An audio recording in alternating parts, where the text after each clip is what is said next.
Olá pessoal, tudo bem? Novamente com vocês aqui na nossa plataforma, nosso podcast Bem Mais Que o Agro, segundo episódio, hoje aqui com essa seleção do agro do oeste da Bahia, aqui no nosso município, Luiz Eduardo, Barreiras e todo o Matopiba, novamente para tratar sobre agronegócio. Hoje vamos falar um pouco das prospecções do agronegócio para os próximos anos e as questões que podem também anular essas prospecções. Então, queria apresentar para vocês aqui hoje Grace, minha amiga de longa data, Celito e Ida. São os entrevistados hoje aqui do nosso podcast. E eu gostaria de, já de cara assim, passar a palavra para vocês se apresentarem, falar um pouco de vocês para o pessoal, antes da gente entrar no nosso assunto principal. Eu vou começar porque eu sou a mais nova, viu, Kelly? Brincadeira aí. Sou mais nova, sou menos experiente. Eu tenho certeza que aqui a gente vai aprender muito com a dona Ida e com o Celito. Mas vamos lá, eu me chamo Grace Kelly Fontana Klein, sou produtora rural. Minha família tem terras aqui na Bahia desde do ano de 1980 e a gente vem acompanhando o crescimento e o surgimento de Luiz Eduardo desde que eu me conheço por gente, né? Então, eles já estão aqui há 41 anos, eu nasci perto disso. Então, a gente realmente está aqui para falar um pouquinho hoje sobre o agro, sobre as perspectivas para os próximos anos e o que a gente precisa, né, para continuar aí produzindo alimentos, dando segurança alimentar para o mundo.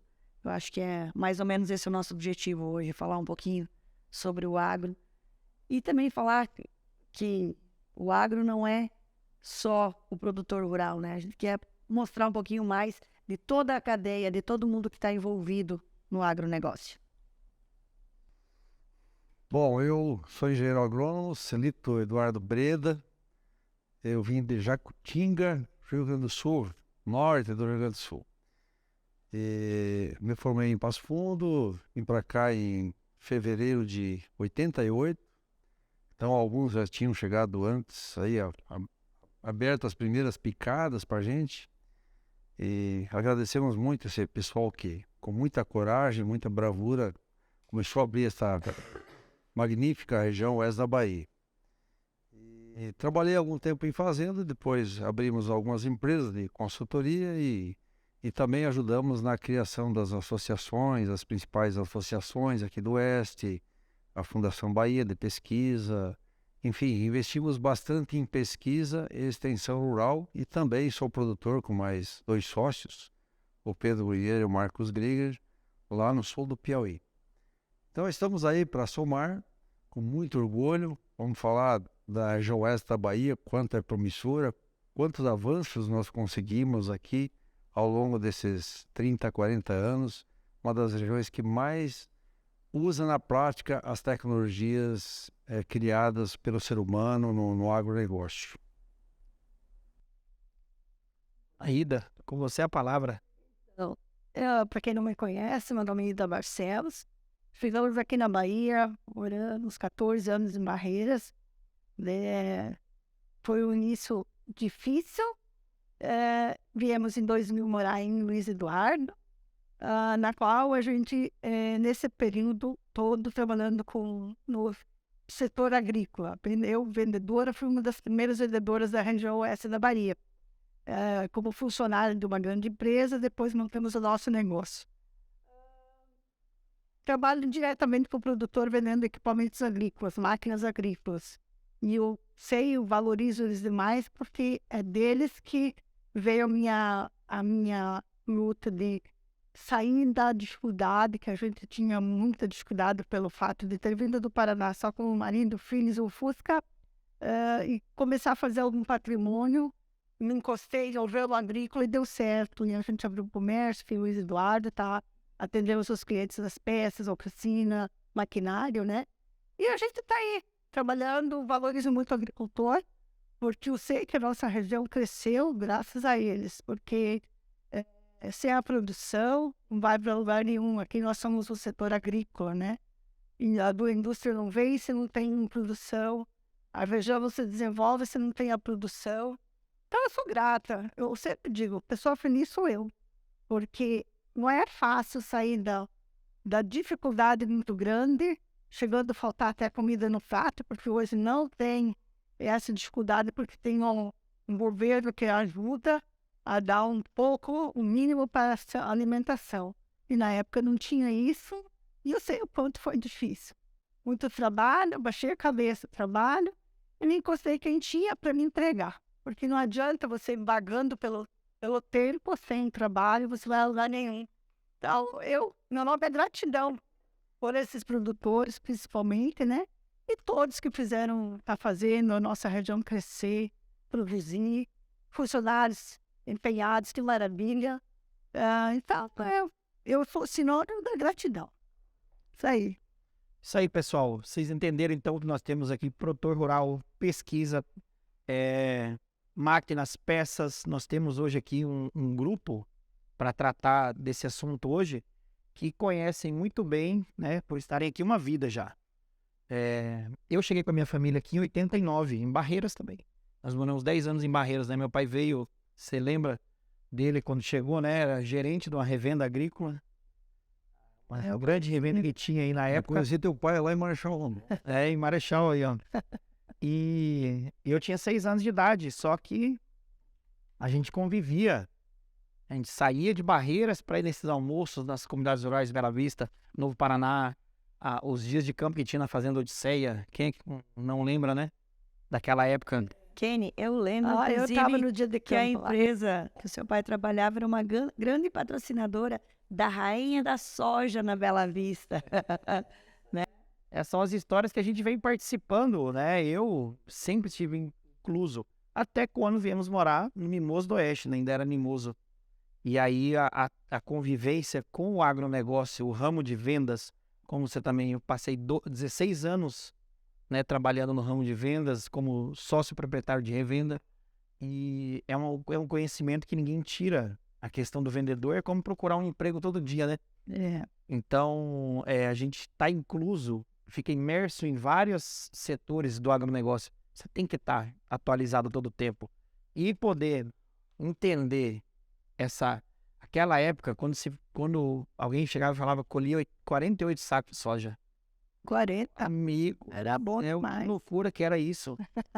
E hoje a gente está aqui falando do crescimento até 2030. Vamos colocar um número, né? Até 2030. Então, a prospecção que a gente tem hoje da Conab é que o agronegócio vai crescer até 27% até 2030. Nós estamos falando de 7 anos para frente.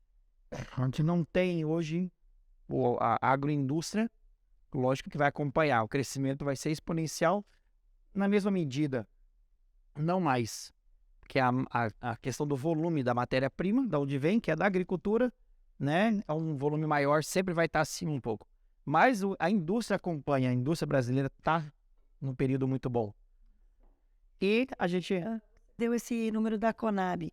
Eu tenho um número também aqui que eu achei muito interessante, que ela vem da CNA. A gente teve agora há poucos dias uma palestra aqui sobre logística, né? Com uma especialista na área de logística. E a previsão do Matopiba é crescer até 30%. E sabe por que isso, Ken? Por causa dos investimentos na infraestrutura da região, com porto, com ferrovia. Então, assim, a gente percebe que as coisas podem melhorar ainda. Já o agronegócio tem conseguido manter os números aí do país. A gente sabe, olha, essa semana a gente viu um crescimento do PIB. A gente está vendo aí que cada vez mais a gente consegue empregar. Quase 30% também. Você falou dos 30% do Matopiba, então o PIB do agronegócio também está isso mesmo, espelhando nos 30% também. Diminuir o desemprego, né? Hoje a gente já baixou da casa dos 2 dígitos, a gente já está aí em 9% e cada vez com expectativa melhor. Então a gente percebe isso, que onde há investimento, onde há progresso, tudo melhora. Né? Eu sempre digo assim, por que as pessoas vieram para Luiz Eduardo? Vieram porque Luiz Eduardo é uma cidade promissora, uma cidade de investimento, onde qualquer pessoa que venha para cá com vontade de trabalhar, ela consegue progredir. A gente vê a história aqui da Dona Ida, do Celito, né? Que chegaram aqui, e nós também, produtores rurais, que a gente chegou aqui apenas com a esperança. Mas é uma cidade de oportunidade. Hoje, eu digo que eu sou quase mais baiana do que gaúcha, porque minhas filhas são baianas. A gente já começa a ter uma interação. Então, a Bahia, o Matopiba, hoje é uma região de oportunidades. E é isso que faz com que as pessoas venham para cá. A gente tem visto aí, desde que Luiz Eduardo teve a sua emancipação, ela vem crescendo acima da média nacional. Por quê? Porque é um lugar que as pessoas chegam aqui, encontram emprego, encontram oportunidade. Então, é isso que a gente tem que mostrar para as pessoas, que o agronegócio, as pessoas entendem, o agronegócio é o produtor rural. Não. Eu digo sempre uma coisa, o que é o agronegócio? Se você quer saber o que é agronegócio, vá para Luiz Eduardo. Porque todo mundo que está em Luiz Eduardo veio pelo agronegócio, desde a manicure, do borracheiro, do supermercado, do médico. Se eles hoje estão em Luiz Eduardo, porque eles também fazem parte do agronegócio. Tem uma engrenagem que pouca gente fala e que as regiões, as cidades que mais acompanham mesmo o agronegócio, como Luiz Eduardo. A gente sabe que a gente já passou por várias fases do nosso município. Barreiras também. Barreiras tem história muito maior do que Luiz Eduardo, a gente sabe. Mas, com o crescimento do agronegócio dos últimos 15 anos, 20 anos, a gente sabe que vocês tiveram que ser 1000%, 100% não iriam chegar onde vocês estavam hoje. Adequações ambientais, trabalhistas, tudo que vocês passaram, né? As empresas também, a gente sabe toda a carga que veio para cima. Só que vocês criaram uma gestão de agronegócio totalmente independente e eficiente. E os municípios que estão em torno dessas cidades, vocês já notaram que eles tiveram que aprender uma gestão totalmente diferente? Os municípios que estão em pleno crescimento hoje e que estão virando as novas fronteiras agrícolas aqui, Piauí, Maranhão, elas estão acompanhando essa forma de gestão que é hoje uma empresa do agronegócio, que é uma fazenda. E não pode ter falha, não tem erro. E hoje uma gestão do município também tem que ser da mesma forma. Porque senão ela vai bater de frente contra o muro. E não vai para lugar nenhum. E não vai te chamar atenção. Você não vai querer ser o próximo a investir lá. Então, se criou essa engrenagem, hoje ela está entrelaçada e não tem como voltar atrás. Uma cidade do agronegócio, ela tem que estar com essa engrenagem afunilada, com os poderes estaduais, federais e municipais. Tem que estar todo mundo de uma forma muito coerente, andando alinhado, porque senão, dali para frente, a gente não sabe o que pode acontecer. A gente tem dinheiro sendo investido, né? Hoje, no município de Luiz Eduardo e Barreiras, onde a maioria dos grandes produtores estão, você compra terra por aqui ainda acha um pedaço ou outro, pela questão da tecnologia, irrigação, biotecnologia, a gente está podendo plantar em vários lugares que nunca se imaginou plantar soja, milho, né? Mas hoje está muito mais fácil pegar o dinheiro e você compra muito mais área, alguns municípios que é do Matopiba. Você falou de 1000% e não só 100 ou 200%. Isso eu traduzo em uma palavra que é resiliência. A vontade, a disponibilidade, a capacidade de você superar qualquer crise que vem. E nós tivemos várias crises aqui, ou várias etapas assim difíceis, desafios aqui, né? Primeiro desafio, talvez os primeiros que vieram em 1980, é que encontraram um solo bastante arenoso, na grande maioria, com dificuldade em algumas regiões, menos chuva, fertilidade natural muito baixa, aí tiveram que apelar para fazer perfil de solo. O investimento é muito pesado, é muito alto, acima da média nacional, talvez o dobro da média nacional. Então foi a primeira etapa, o primeiro grande desafio, que o Oeste da Bahia se tornou muito conhecido. Aí em 95, 96, já estávamos alcançando uns patamares até bons de produtividade, com perfil de solo, ok. Aí veio a primeira grande crise com o cancro da haste na soja. E aí tivemos que buscar soluções, eu e alguns colegas fomos até o Mato Grosso. A Fundação Mato Grosso, com a Embrapa, já tinha alguns materiais resistentes ao cancro da haste. E, além de materiais resistentes a essa doença, que ela deu um baque muito grande aqui na região, nos anos de 94 até 96, o Mato Grosso estava na nossa frente em muitas outras questões de tecnologia, plantabilidade, uso de micronutrientes. Nós, em algumas coisas, estávamos melhor do que eles, e algumas outras melhor do que nós. Aí fizemos esse casamento com o Mato Grosso. Em 97 criamos a Fundação Bahia com o apoio da Fundação Mato Grosso.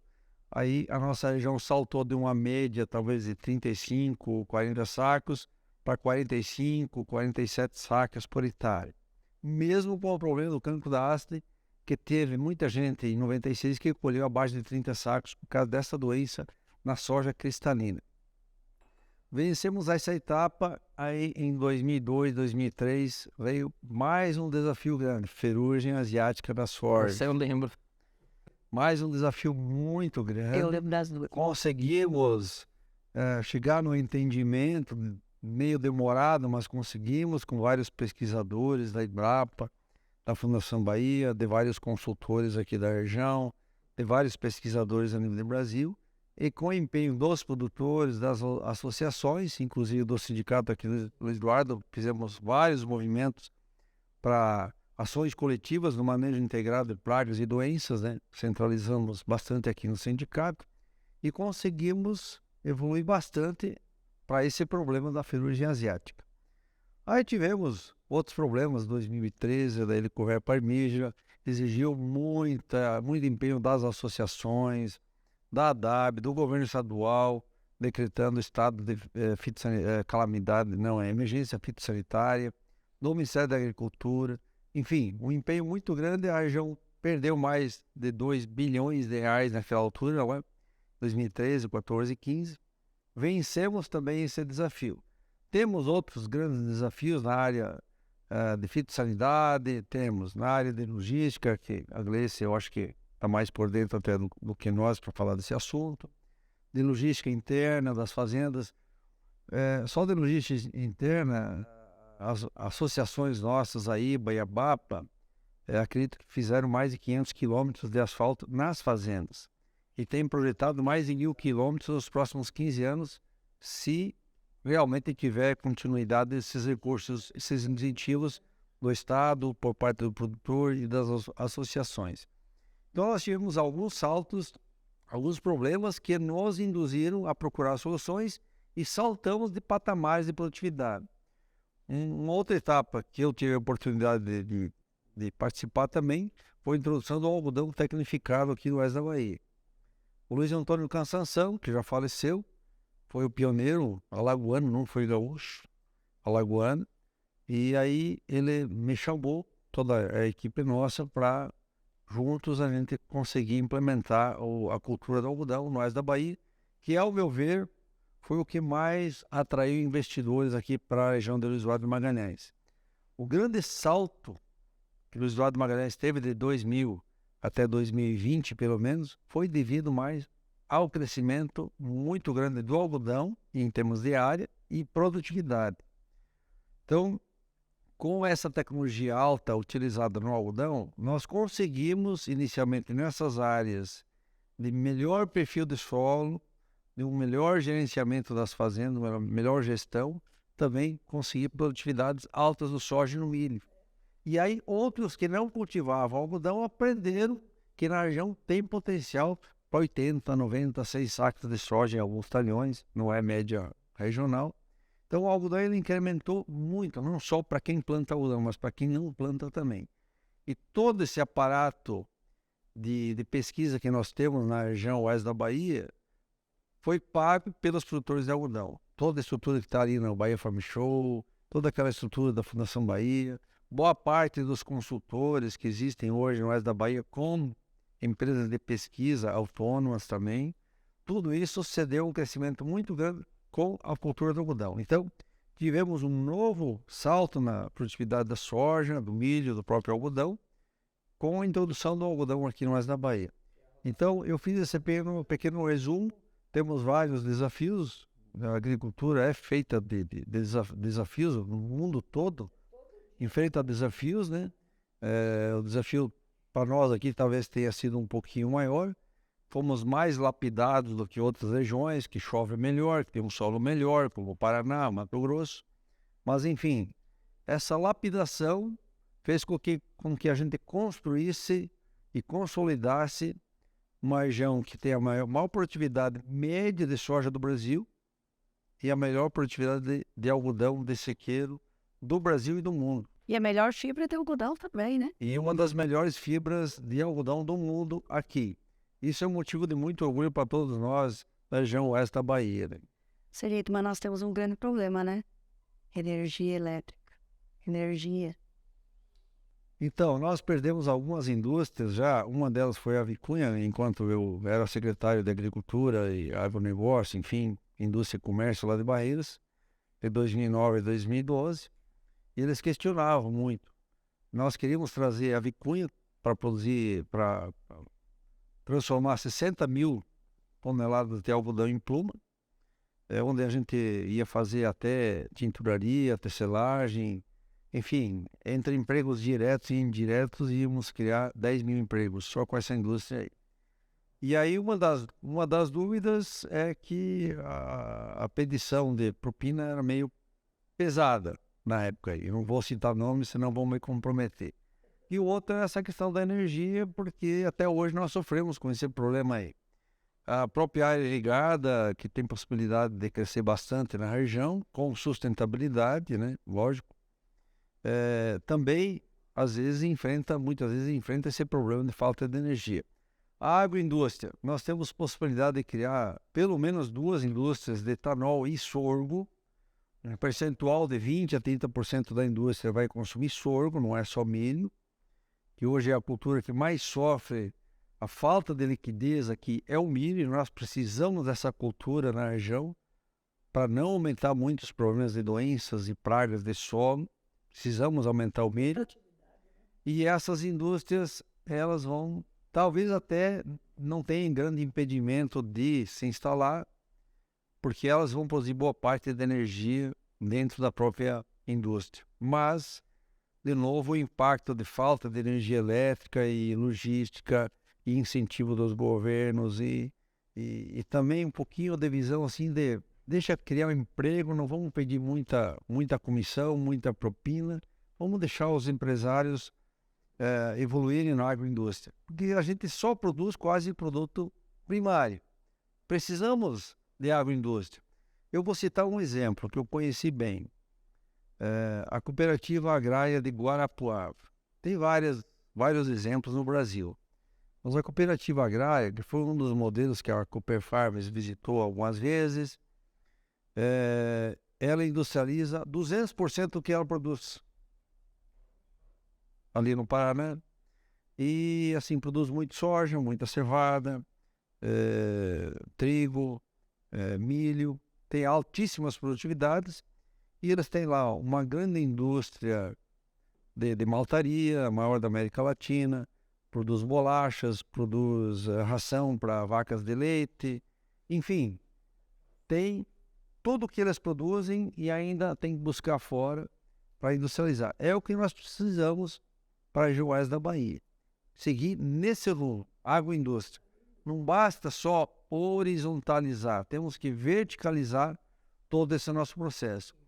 E para isso, Paraná, nas cooperativas, rodando as associações e vendo tudo isso que você está comentando aqui agora. Lugares que deram certo, que fizeram acontecer e que produzem, e que ao entorno dessa área virou uma Europa. É totalmente diferente a convivência, o modo de vida desse pessoal que hoje que está junto dentro de uma cooperativa, uma associação dessa. Biquíni. Nós, produtores rurais, o pessoal da pesquisa, do comércio, os trabalhadores, as pessoas que estão aqui, elas já fizeram a base. Agora, o que a gente precisa passar dessa base sólida, que nós realmente temos um agro muito sólido aqui na região, a gente precisa começar a verticalizar. E para que isso ocorra, a gente tem que ter logística, a gente tem que ter investimentos, nós precisamos ter um plano de governo que realmente pense Luiz Eduardo, Bahia, Mato Piba, há 20, 30, 40 anos e não só nessa eleição. Né? Então, a gente precisa realmente avançar. E quando isso acontecer, nós vamos ver melhorar a condição de vida de todas as pessoas. Porque quando você coloca uma agroindústria, a primeira coisa que você vê de diferença é na geração de emprego, é na geração de renda. Então, isso começa a melhorar a vida de todo mundo aqui na região. A gente já tem uma posição de destaque em relação a outras cidades aí, por conta já da pujança do agronegócio. Mas a gente precisa melhorar mais isso. E, infelizmente, o que tem impactado? Vocês já pensaram o que a gente acabou de ouvir aqui do Celito, né? Às vezes, por questões de logística, de energia, a gente perde empresas para virem para cá. E também por questão de governos que não facilitam a vinda dessas empresas. Então, a gente... Menos burocracia. Então, eu acho que é isso que nós temos que trabalhar muito aqui na região agora. Os bons gestores públicos, não basta termos só uma boa iniciativa privada, bons empresários, empreendedores, como tivemos aqui, eu citei, e novamente eu vou agradecer os pioneiros aqui, porque quando cheguei aqui já tinha aberto as primeiras picadas, né? Para todos nós, eu acho. Mas assim, a gestão pública, ela foi boa, ajuda em muitas coisas nós, mas poderia ser muito melhor. Temos vários exemplos dentro do Mato Grosso. Temos vários exemplos lá de gestão pública melhor do que Barreiras, Luiz Eduardo. Temos lá no sul, Chapecó, um outro exemplo, que Chapecó há 40, 50 anos atrás era menor do que Erechim, Tuatera lá, e hoje é 3 vezes maior que Erechim. Toledo, no Paraná, que era pequena, o agronegócio transformou aquilo. Isso aí, Toledo, minha terra, Erechim do Marindo. A Erechim do Marido. Tá Eu sou certo, de então... Toledo. Realmente, Toledo foi uma deslanche assim, de emprego, de geração de empregos. Tudo que tem numa capital tem em Toledo. Exatamente. Em Cascavel e Toledo, não é?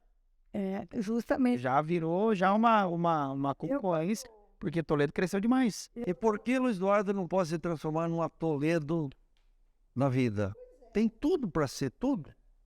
Até porque eu tenho, nos anos que eu estou aqui, quando a gente vai viajar lá para o sul do Brasil, a gente vê como as cidades que trabalham agricultura com a indústria, tendo na cidade as duas pontas, como as crises.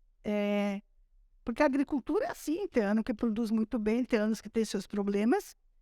Daí, como é bom que a indústria está lá para ajudar a manter o emprego, para mandar, né? Porque é difícil os períodos de grandes secas, porque eu sempre digo, o agricultor é um valente. Porque, olha, gente, tu plantar uma lavoura e olhar para o céu, esperando a chuva não é fácil. Eu já vi aqui na região, ver milho ficando azulzinho, já vi morrendo, e tu perde áreas extensas, é muito triste.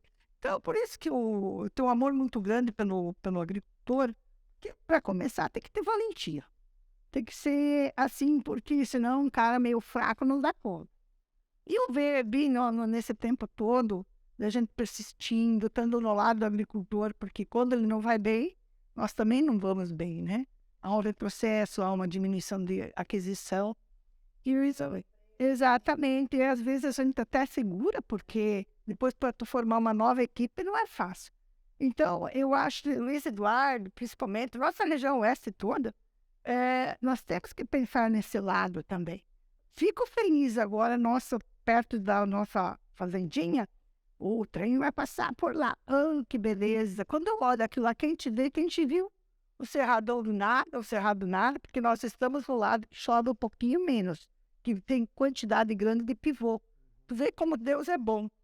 Chove, onde chove bem, não precisa o pivô. Onde chove mal, as pessoas podem ter o pivô. Que isso aí é mais garantido, uma lavoura mais garantida, tá certo? E isso graças aos pesquisadores. Justamente. Né? A inovação, a tecnologia que vem para poder... Que em 89, quando eu comecei a vender máquina, sabe qual que era o tamanho de uma plantadeira? De 8, 10 e 12 linhas. 12 era o máximo. Então, imagine, você hoje é mais de 60 linhas. Não é gratificante de ver isso aí, não é gratificante de ver a tecnologia, a indústria preocupada com a nossa região, porque aqui é extenso. Não adianta a pequena lavoura, é interessante, que ainda tem que ser mais fundida aqui, porque o pequeno agricultor aqui ainda não está muito com vontade ou capacitado para ter, porque o meu povo lá de Toledo, eles têm 5 alqueires. É pequenininho.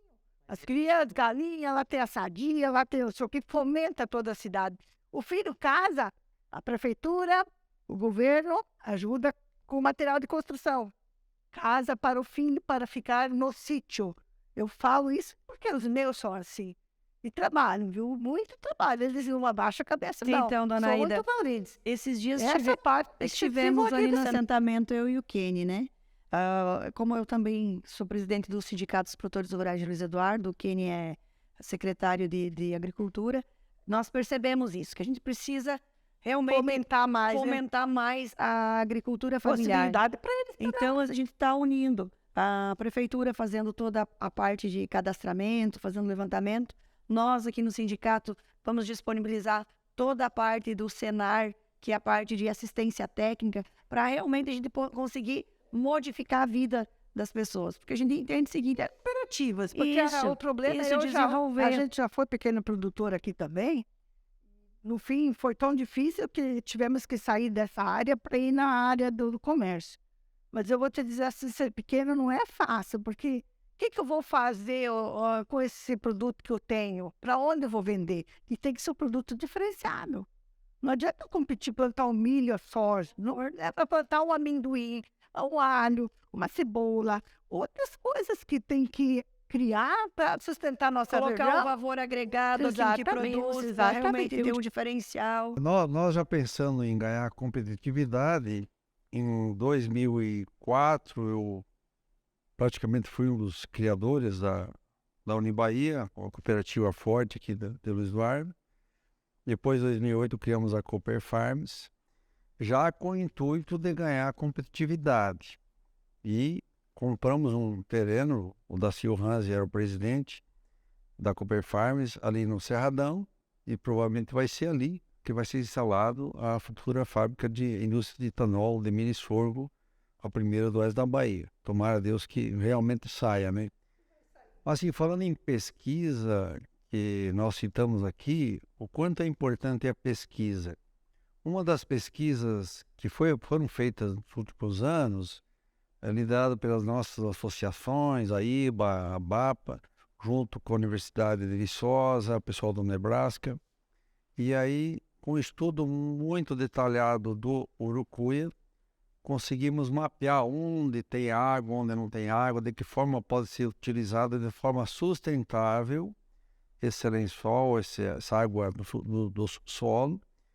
E aí, nesse estudo, a gente não tem ainda um número exato, mas se hoje nós temos em torno de 250 mil hectares irrigados, podemos chegar tranquilamente se tiver energia, porque água e terra e clima tem, mercado também tem, dinheiro para investir também tem, mas precisamos de energia para que a gente dobre essa área. Então descobrimos que temos água, um recurso natural, que pouquíssimas regiões do mundo têm essa riqueza aí. Nós temos sol, acima da média nacional, que pode até produzir energia limpa também, energia solar. Produz altos teores de fotossíntese nas plantas. Realmente aqui nós temos uma produtividade muito boa, principalmente no soja e no algodão. E podemos sim dobrar essa área irrigada de forma sustentável. Por que é importante falar que a área irrigada é sustentável? Porque cada hectare irrigado produz equivalente a 3 hectares de sequeiro. 3. Fazem 2 safras por ano e 2 safras de alto padrão, alta produtividade. Então, produz equivalente a 3 hectares. Olha, 500 mil hectares irrigados, se vier a concretizar isso, nós estamos falando de 1,5 milhão de hectares de sequeiro, equivalente. Só que uma área irrigada, ela demanda mais pessoas, gera mais empregos. Então, para cada hectare irrigado, ele produz 3 vezes mais emprego do que o sequeiro. Então, nós temos que incentivar E maquinário tem, porque e o cara vai usar gastando, de também as forma inovações. responsável, de forma sustentável, essa água que Tá está tirando aí. pedido aí já. Daqui a pouco vai essa. E aí vem dos de máquina que vai gostar. Aí fortalece as custodias, fortalece o sindicato, fortalece todo o comércio aqui de Luiz Eduardo Já Magalhães. sobra dinheiro para o povo ir no salão de beleza, né? Ir num restaurante. Se é sinônimo, que bom que a região deu. E assim vai gerando a economia geral, né? Viu, vocês me deixaram aqui umas 10 deixas aqui. Eu vou tentar lembrar algumas delas para fazer uma pergunta para vocês. Você falou da agricultura familiar, né? Que eu sei muito bem agora. Foi um choque de realidade para mim assumir a secretaria aqui.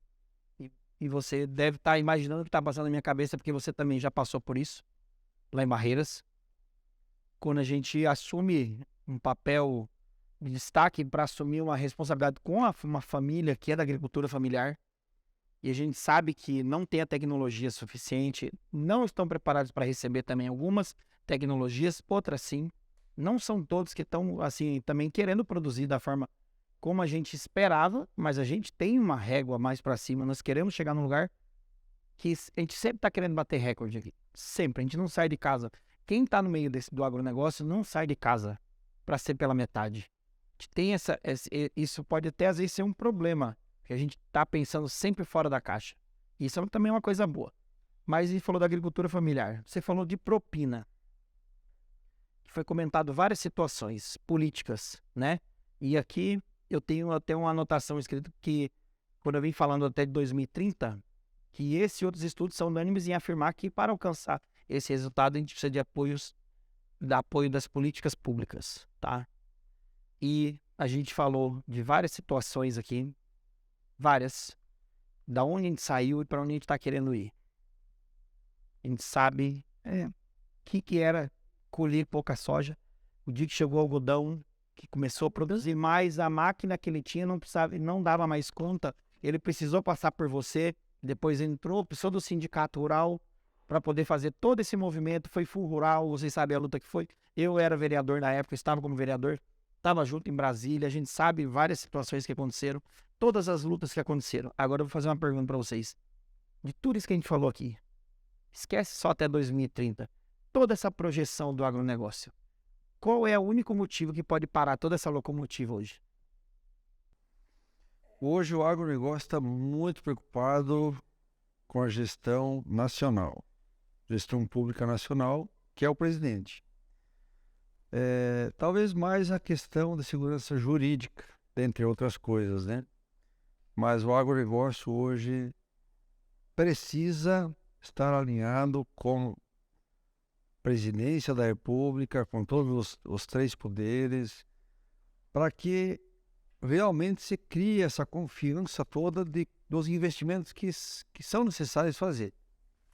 Como falei aqui, nós podemos dobrar a irrigação? Sim.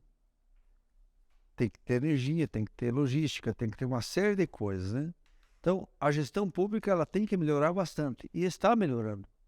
Como falei, nós tivemos várias dificuldades há 10 anos atrás de trazer mais indústrias para cá, e realmente a própria Cargill tinha acertado de colocar uma grande indústria de soja aqui no Eduardo e acabou não acontecendo.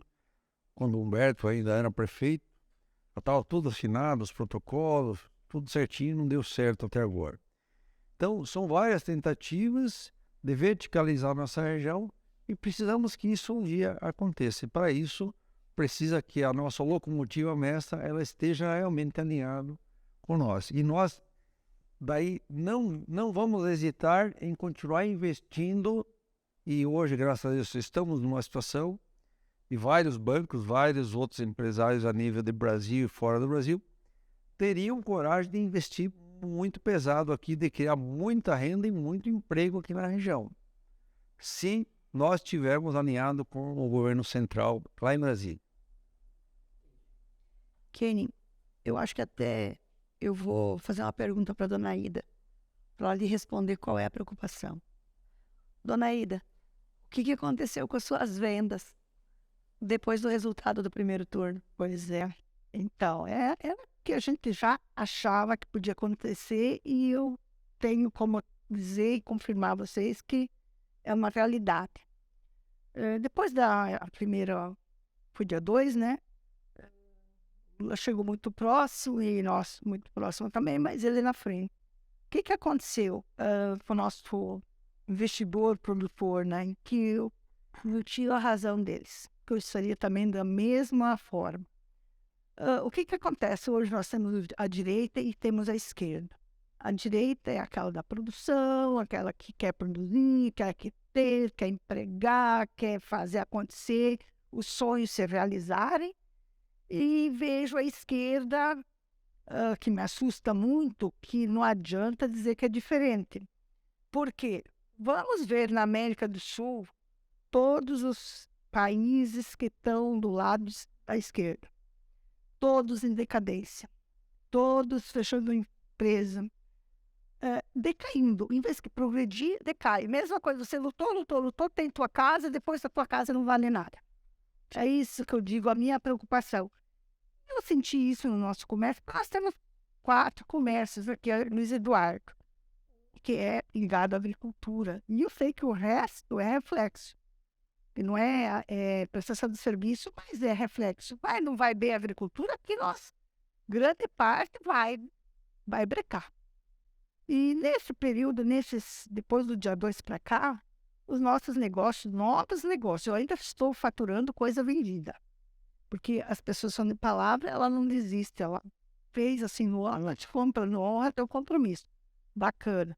Só que nesse período de lá para cá, os nossos negócios, novos negócios, diminuem 70%.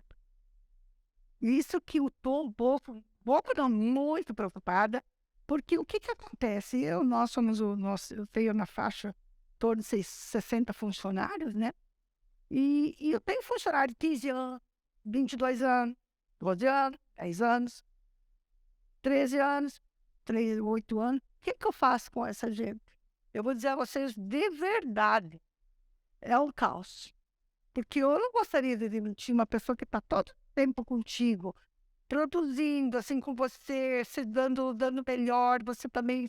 Porque hoje em dia, empregador e funcionário, não existe mais porque sou funcionário, porque sou patrão. É uma parceria. Eu sozinha não faço nada, eu falo na nossa empresa lá. Sei que não adianta, para mim, eu posso me aposentar, ficar com meu dinheirinho. Na verdade, isso aí é para empregar pessoas, para ter renda no final do mês, para ter comida no prato. Eu sonhar em ter uma casa, como eu tive essa escadinha.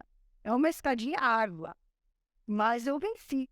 Que chegar sem nada, morar numa casa que não tinha forro, que o galpão do meu pai lá no Paraná era menor que a casa que eu morei, em Barreiras.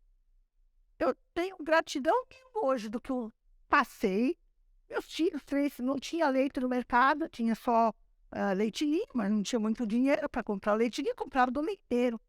Meus filhos pegaram a aftosa, que ficava só a ponta dos dentes para fora, porque a aftosa, pegou a aftose do leite. Então, tudo que eu passei, hoje ter probabilidade do meu sonho se acabar e ter que demitir, ter que mandar meus funcionários de tempo estão comigo há tanto tempo que me fizeram crescer também, Porque não tem movimento, né? Vai fazer o quê se não vai ter compra?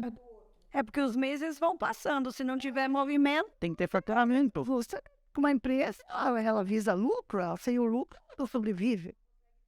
Daí eu falei, bom, no último caso, minha família, vamos lá para comer um arroz e feijão. Mas é assustador, nós estamos brincando uma coisa muito séria.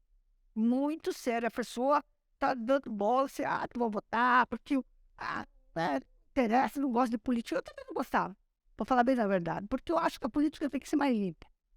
A política, às vezes, é um pouco atrapalhada. Vamos conversar. Que é, Kenny, que a gente percebe essa retração do mercado, principalmente aqui que é agro. Porque, infelizmente, a gente viu aí durante a campanha e durante todos os pronunciamentos, inclusive um candidato chamando o agro de direitista e fascista, parte do agro de direitista e fascista. Ninguém sabe o que aconteceu para ter o que tem hoje, porque eu acompanhei toda a trajetória desse povo. Dei lá na fazenda, eles de baixo bilona, as mulheres que hoje, graças a Deus, estão andando com o seu carrinho, graças a Deus, porque que elas passaram. Muito obrigada, não quero para ninguém. De chegar de manhã, fazer o chimarrão, ali, chegava lá, o escorpião dentro da bota. Ia lá ela com a chaleira do chimarrão, a água quente, jogava para matar o escorpião dentro das botas. Isso eu assisti, porque a gente também tinha nas fazendas, porque não tinha hotel hoje. Tinha estrada para você ir e voltar no mesmo dia. Mas era uma irmandade, na verdade. Esse agro fascista, direitista, como um candidato se refere a nós, do agro, além de criar em torno aí de 100 mil, talvez um pouco mais de 100 mil empregos, talvez empregos diretos e indiretos deve dar bem mais do que isso, aqui na região oeste da Bahia, além de criar toda uma renda que gera muitos impostos em toda a região, para as prefeituras, para o governo estadual, para o governo federal. Além de tudo isso, quando ocorreram várias inundações agora em janeiro, choveu muito, dezembro e janeiro, o agronegócio fascista e direitista distribuiu mais de 300 mil quilos de alimento para o oeste da Bahia e para outras regiões, como o sul da Bahia. Então, esse agrofascista fez isso, sem comentar absolutamente nada de política. Alguns disseram Nada. que não gostaram nada. O que eu falei, eu levei roupa que eu tenho que ajudar. Na hora da dificuldade, a gente de ajudar e fazer acontecer. Eu fui lá levar roupa, fiquei impressionada. Que fui lá, não sei se dá para falar local, mas assim, feijão, uma pilha de feijão, arroz, roupas safadas já pronta para embarcar lá, para levar alimentação para lá. Nossa, tanta coisa, ninguém falou nada, não dizem nada, mas porque às vezes parece que eu sou desse tipo também, que eu não gosto de ficar falando muito. Só que parece que depois fica, acho que ingratidão, na verdade, mas tem que estar forte para ser valorizado. Que Mas que coisa, é que né, nem o Celito? Celito falou, a doação foi espontânea, foi rápida. Inclusive, o alimento do agro chegou primeiro em cidades do que muitas assistências de governo, né? Mas qual é a função do agro? É ajudar, não é aparecer. Então, muita gente não ficou sabendo. Mas eu acho que O agricultor sabia, porque mas é bom levava você lá. ter feito essa posição, porque realmente foi um projeto muito bonito. Inclusive, o nome do projeto é Plantar para Alimentar, né? E são várias instituições, entidades aqui do agro que fizeram essa distribuição. Boa parte dos padres da Igreja Católica, nós envolvemos, até foi um pedido meu de envolver os padres da igreja aqui de Luiz Eduardo, lá de Barreiras, fizemos reunião junto e tal. É um pessoal que bate muito, até durante o sermão, bate na gente, não entendo por quê. Se quando precisa de reforma da igreja, está lá o padre lá em casa pedindo minha ajuda lá em Barreiras. Quando precisamos construir a igreja aqui, eu inclusive ajudei aqui na igreja do Jardim Paraíso, aí os padres vieram pedir ajuda para o agronegócio. Uma igreja fantástica, linda, é gostoso de entrar lá e tudo. Então, assim, a gente se doa espontaneamente e só leva porrada. Eu não entendo por quê.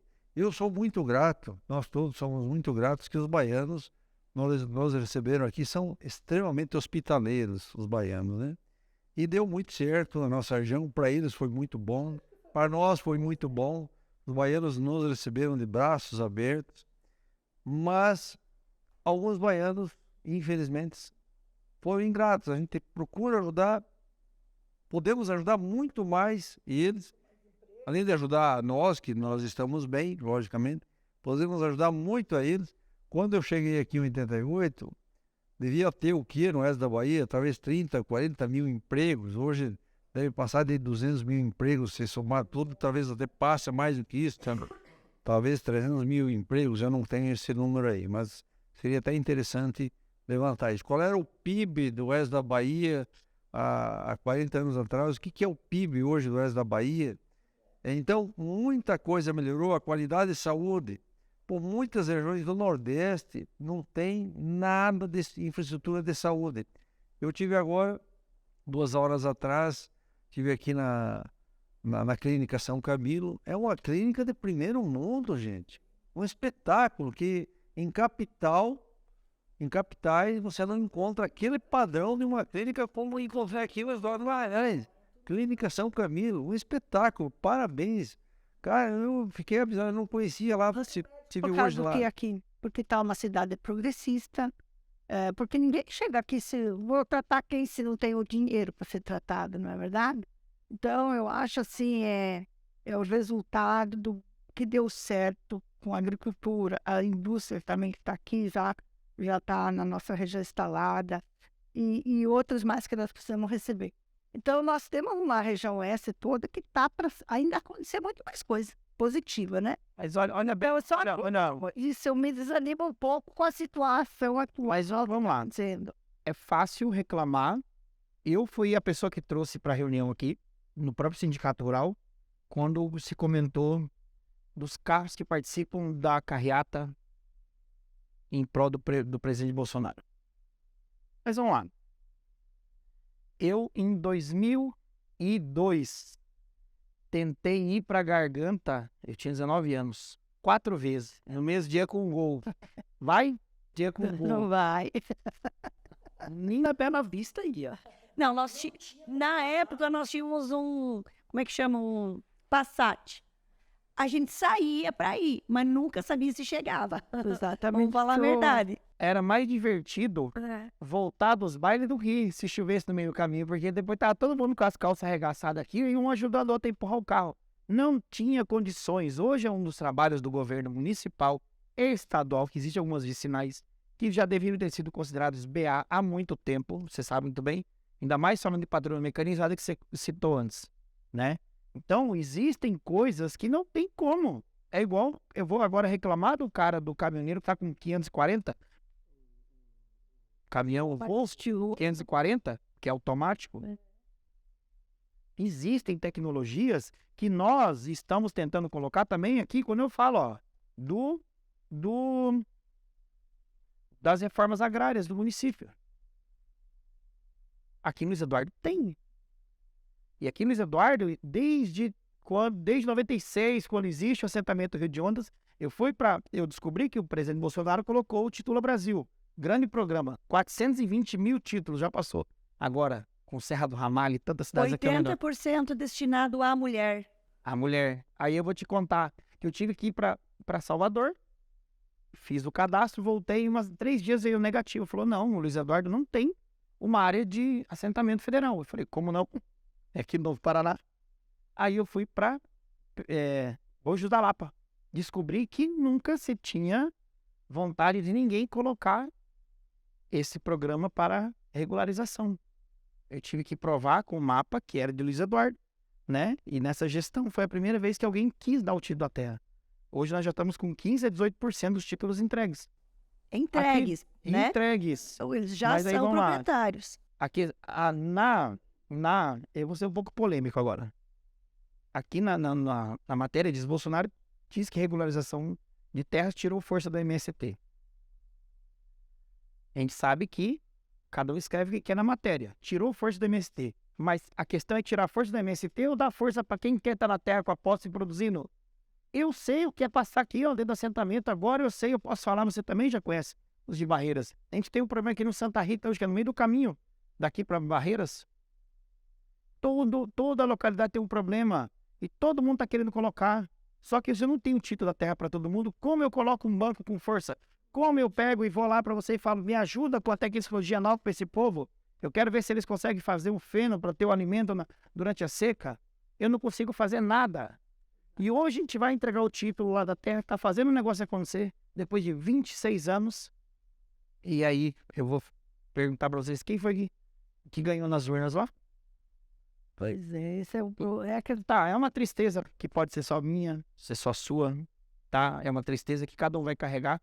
Mas eu quero dizer que o Brasil, que produz a agricultura familiar, tem uma força tão grande, sabe? Eu vejo tudo que vocês falaram aqui para mim, de quem chegou aqui, sabe? Esse pessoal parece que ainda continua se remoendo dessa forma, como chegou também, porque vieram do Ceará, vieram de Irecê, vieram de Guanambi. Quantas famílias de Guanambi vieram após o boom lá do algodão? O algodão veio para cá. Tá todo mundo aqui. Só que não acharam uma forma de deslanchar. Vocês acharam, vocês cresceram, explodiram no mercado. Quando eu comecei aqui falando que hoje eu trouxe uma seleção do agro para cá, é verdade. Que cada um de vocês sabe o que já fizeram por esse município, por esse oeste da Bahia. Agora, como eu vou pegar isso tudo e vou fazer assim, ó, e vou rasgar? Eu não aceito, por quê? Porque eu sei o que é a política. Eu participei aqui de um processo de eleição. Eu passei 4 anos dentro de uma casa aqui, que é um poder legislativo. Eu sei o fundo do poço que é isso, Dudu. Eu sei o que é passar dentro desse processo. Quando eu olho para a cara desse presidente agora aqui, eu vejo, se você olhar a foto dele há 4 anos atrás e olhar hoje, você se assusta. E eu pego uma foto minha de 2016 também e uma de 2020, quando saiu, é a mesma coisa. Sabe por quê? Porque você vê coisas que você nunca imaginou na sua vida. Aí quando tenta fazer essa aliar, ele teve que negociar com o Centrão. O cara ele tem que ter governabilidade, tem que trabalhar, tem que ter as coisas acontecendo. E outra, tá aqui, vocês são a mola propulsora de tudo isso. É o agronegócio, se a gente não se juntar e continuar fazendo isso, levando a boa nova e mostrando que, da mesma forma que o agronegócio cresceu, vocês têm condições ainda de fazer muito mais por cada setor que existe nesse Brasil, a gente não vai conseguir mesmo realizar o sonho dessa população. Eu vou te dizer uma coisa, desses últimos 3 anos para cá, o que o Brasil, desde que o Bolsonaro, o nosso presidente, assumiu, a gente viu quanta encrenca aconteceu nesse Brasil e nós temos superado. Porque, olha só, logo em janeiro, Brumadinho deu aquele estouro. Que coisa mais triste, mais de 200 pessoas mortas. Tá, isso porque não houve uma fiscalização correta. Porque você poderia ter evitado. Mas aí sobrou para quem? Para o governo? Exatamente. Depois da pandemia, eu vou te dizer, foi assustador no início, foi muito assustador. Daí veio meu sobrinho, ele disse assim, médico em Salvador, ele disse, ó, tio, vocês vão tomar tal remédio para dar uma amenizada. Daí tomamos, nossa família é mais de 400, porque lá em Toledo, tá, cara, tem os sítiozinhos e todos têm filho, tem nerd, tá? Eu aqui, cada um no Rosnet, tomamos, bom, pegamos, mas não comemos, que beleza. Bom, passamos. E com o comércio, o medo também, poxa, vai contaminar e tal. Superamos. Já pensou se não tivesse acontecido essa encrenca toda? Como nós podíamos estar muito bem? Porque mesmo assim nós estamos bem. Porque aqui nós conseguimos trabalhar, o agricultor conseguiu plantar, os comerciantes das lojas, os restaurantes que teve que fechar, teve dinheiro fácil para pegar no banco, para se manter, para não demitir todos os funcionários. Então, eu acho assim, foi tão grandioso tudo que ele fez. Não é fanatismo, é realismo. Porque, na verdade, quando a desgraça acontece, se você tem um apoio, como eu falo do pequeno, porque meu povo é da roça, Depois, o meu povo é da roça pequena, sabe? Não é fazendeiro, nada, mas olha a beleza lá. Um cria galinha, outro porco, outro não sei o quê, outro verdura, outro... Que maravilha! Cada um tem sua grandeza, não importa o tamanho. É que nem eu falo para os meus. O tamanho da dívida é conforme o que você tem. Porque se eu tenho X, eu tenho X de compromisso. Se eu tenho X de compromisso também. Porque às vezes a gente tem que ser duro na administração, sabe?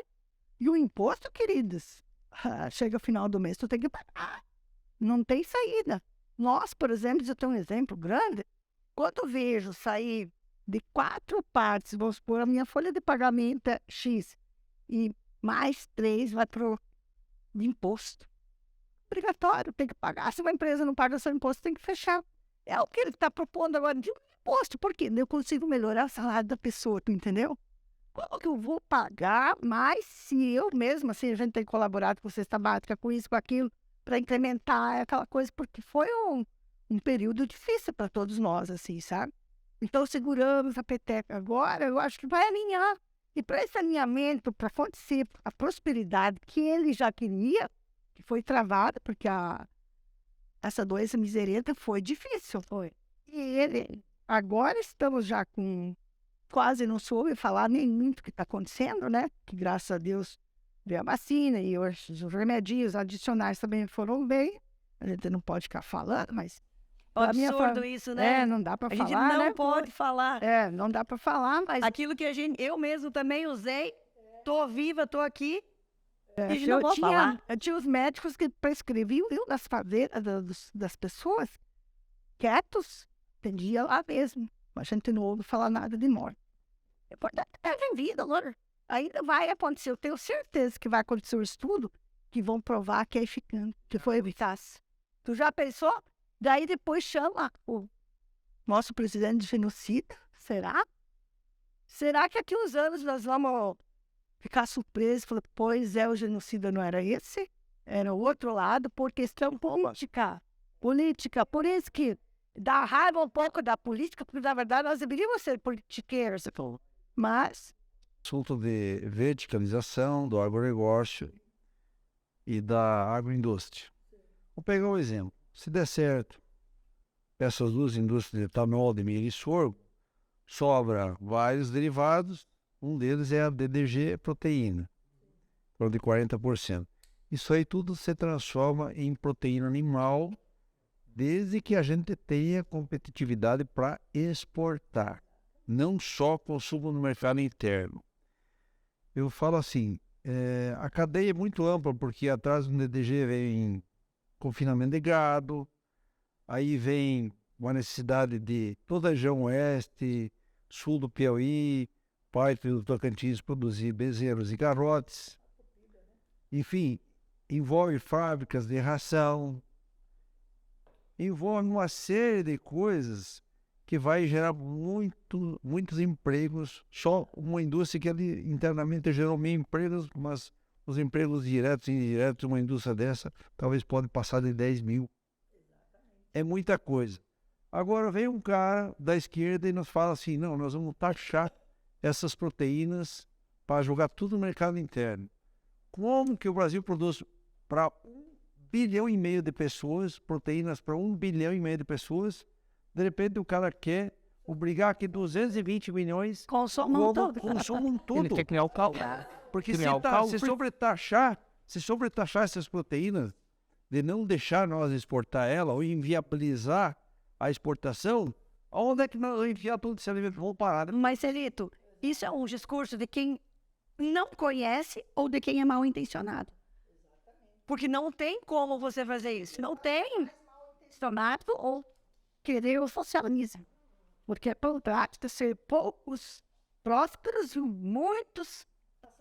e o caos que traria ao mundo. Você já pensasse? Se nós criamos mais de 100.000 empregos aqui, só do agronegócio, nós podemos ir muito fácil em 10 anos para 150, talvez 200.000 empregos, se nós verticalizar nossa cadeia e se nós industrializar. Agora, para isso, precisamos que um governo central, governo estadual, os municipais estejam alinhados com nós. Porque coragem de investir nós temos para fazer tudo isso. Precisamos também verticalizar? Claro, precisamos de agroindústria, mas não com promessa, vamos sobretaxar a tal da retenções que existe na Argentina, nós estamos comentando de fazer aqui no Brasil. Meu Deus. Que lá é Deus nos 37% livrai. de retenções. Isso aí para nós seria um caos. Tem a Lei Candir que protege nós, tem o marco temporal. Você veio para cá, teus pais vieram para cá, não ganharam nem um hectare de terra, eles compraram Compraram tudo. E agora, Até a lona para e eles agora morar vai embaixo, vir eles alguém compraram. dizendo que aqui antigamente era uma quilombola e simplesmente o juiz dá uma canetada lá e a terra não é mais de vocês? Qual é a lógica disso? Assim, talvez um monte de outros produtores. Então, Santa Catarina, por exemplo, tem muita terra que os índios vão alegar que seriam deles, se cair o marco temporal. Que esse governo de esquerda que está aí querendo assumir, voltar, está dizendo isso. Se voltar, vai derrubar o marco temporal, automaticamente muita terra vai para a mão dos índios e quilombolas. Tem debaixo do solo. Sabe o que tem de riqueza debaixo do solo? Por que eles querem fazer isso? Porque os índios, vamos supor, os quilombolas, são pessoas de repente informadas hoje, porque os filhos já estão estudando, mas eles não sabem o que tem lá embaixo. E outra coisa, o solo, tudo que é do solo é do governo federal. Por que a França é tão contra a nossa Amazônia? Eu fui para a Amazônia faz 10 anos atrás. Lá você tem uma fazenda, uma terra qualquer, lá um sítio, você só pode abrir 20%. 80% você que é obrigado a deixar. Como nós temos aqui 20% de reserva, né? E lá é 80% de reserva. Imagina! Daí o pessoal me dizer que está sendo desmatado, que está acabando com o meio ambiente. Falando, gente, vai ver pobreza, viu? Porque é difícil. Aquele povo nativo, sabe, É isso que eu estou querendo falar aqui também, da necessidade de fazer um trabalho para os pequenos produtores, para eles aprenderem a se virar. Porque o meu povo lá, meu pai veio do pequeno e ensinou para os filhos, vamos produzir para comer e para se virar, para tu ter teu dinheiro. O que acontece lá na Amazônia, então? você quer fabricar um monte de pessoas que precisam. Por quê? Que não pode ser prósperas também? Mas assim, eu Sabe? acho que nós temos que frisar muito bem que os empresários da região, os diretamente ligados ao agro, ou indiretamente ligados ao agro, como citei a Clínica São Camilo, de primeiro mundo, indiretamente ligados ao agro, investimento muito interessante, fiquei de boca aberta, ver uma coisa de primeiro mundo aqui no Estado do Magalhães. Então nós todos temos assim uma vontade imensa de criar mais empregos, mais renda, mas para isso precisamos criar essas condições, alinhar essas condições. Não podemos desestimular, não podemos ser desestimulados, não podemos ser multados ou impedidos ou não ter... As obrigações. Lógico, nós queremos continuar praticando uma agricultura exemplar, sustentável. Nós temos quase 8 milhões de hectares de cerrado. Usamos em torno de 2,7 milhões de hectares. Nós temos quase 8. Então, nós estamos usando muito pouco os recursos naturais. Nós temos possibilidade de irrigar... Nós temos possibilidade de irrigar mais de 500 mil hectares na região. Estamos usando só metade desse recurso. Temos possibilidade de produzir muita energia solar e outras energias aqui. Tem possibilidade de atrair investidores para cá, para colocar mais essas usinas fotovoltaicas? Claro.